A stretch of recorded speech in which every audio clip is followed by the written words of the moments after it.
मित्रों, आप लोग देख रहे हैं हमारे पीछे बहुत बड़ा तालाब है और कई सालों के बाद अब की इतनी ज़ोर की बारिश हुई है कि ये तालाब पूरा भर गया है और बहुत गहरा तालाब है और बहुत बड़ा तालाब है।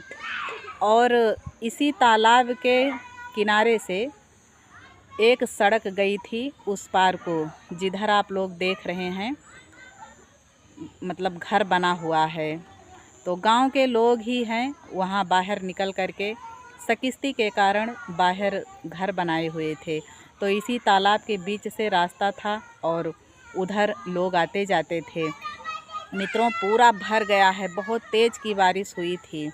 अब आने जाने में लोगों को बड़ी दिक्कत हो रही है और जितने लोग वहाँ रहते हैं, भिटवा बोला जाता है, वो सारे लोग 1 किलोमीटर घूम करके तो उधर आते जाते हैं। गांव को आना जाना होता है तो किनारे से आते जाते हैं, सड़क बनी हुई है, और उधर से आना होता है तो उधर से आते जाते हैं। बहुत दिक्कत हो रही है। आप लोग देख रहे हैं पीछे तालाब कैसे भरा हुआ है और बहुत गहरा तालाब है, बहुत बड़ा तालाब है मित्रों। तो बहुत ज़ोर की बारिश हुई है अब की बार। आप लोग कमेंट में ज़रूर बताना कि आप लोग के यहाँ ऐसी बारिश हुई है कि नहीं।